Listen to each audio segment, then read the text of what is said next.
xadd fakka kabla xadd batsa fadla fa durru walla wanaf mu jaay loolu mooy dagg nañ buumum njaam gi kenn doonatul jaamu kenn loolu mooy ngëneelu yàlla sax na la grâce de Dieu est là li doon lore lépp dem na te liy njariñ lépp ñëw na nan lañ ciy wute par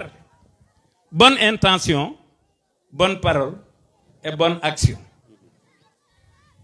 l'émergence bu ñu ko bëggee avantage bu ñu ko bëggee bonne intention bonne parole et bonne action am na lu ñuy tuddee le réalisme africain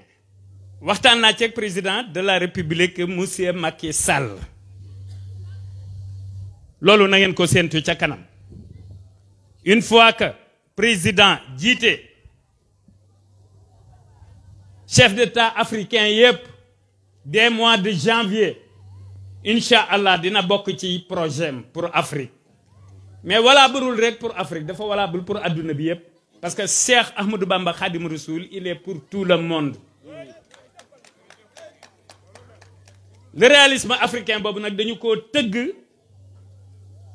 basé ko ci enseignement wu ku tedd ki Cheikh Ahmadou Bamba Khadim Rassoul waaye base bi du dara lu dul bonne intention waxoon naa ko ci njëlbéen bonne parole et bonne action yéene lu baax di ko wax di ko def kon nooy mën a amee problème mënoo am problème boo ko gisee lu ko nuru itam daf koy nuru waaye du ko doon boo dee yéene lu baax di ko wax di ko def mënoo am problème dëgg la yàlla moo nu fi indi ne wala nabluwannakum bi shay'in min al xawfi wal juu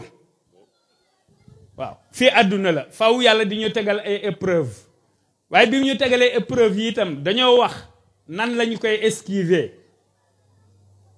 balaa bu jógee ci yàlla da nga koy assumer da nga koy nangu xam ni volonté divine la nga accepter ko bari na problème yoo xam ni solution ba mooy patience mooy muñ te loolu la nit ñi bëggut a dégg te inna allaha maa sabirin problème yu bari seen solution mooy muñ accepter ko suñu borom sànniwuñu fii rek déedéet dañu fee indi jox nu xam-xam wa allama adama al asmaa kullaha ba mu ko waxee rek xam-xam bi day tasaaroo ci suñu biir ne barke yonent bi alayhi salaatu wasalaam ni mu tasaaroo ci moom ba mu bind ko wax ne barakatul maahi alayan tasharat wa hasamat kulliyati wa basharat noonu la ko tasaaree fépp noonu la ko tasaaree ci Sénégal noonu la ko tasaaree ci Afrique noonu la ko tasaaree ci adduna bi yépp continent par continent foo dem xasaayid yaa nga fay jolli moo tax mu ne lii bi kaw ni kulli shahr nee na le bien du jour de la journée daf ko yore le bien de la nuit daf ko yore waa jaxanii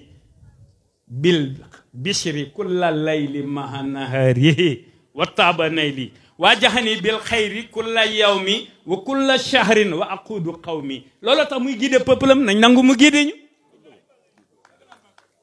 moom la ñu Cheikh Omar tegtal Cheikh Ahmadou Bamba Khadim Rassoul mu wax ne nafaxta nii fan biyal ixwaana wal axawaati wak fi naa udduwaana loolu lañu wax dafa wax yàlla ne ko man jariñ nga ma waaye jariñal samay mbokk te dox suñu digganteeg suñuy noonu mu ne lii xutta fi kulli shay'in nafan zikaramin yaa nafihan li zawil imani yàlla lu existé lu nekk la ca am njariñ yàlla jox na ko waaw kii du nekkati ci moom nooy amee ku mel nii ba noppi di wuti leneen mbaa ngay wuti feneen bokkul ci fayda njum nag dinaa ci ñëwaat ndax mooy sama porte d'entrée ci Fuuta ñëw naa fi incha allah dañu koy taarixal saa yu dellu see ma ñëwaate fi nii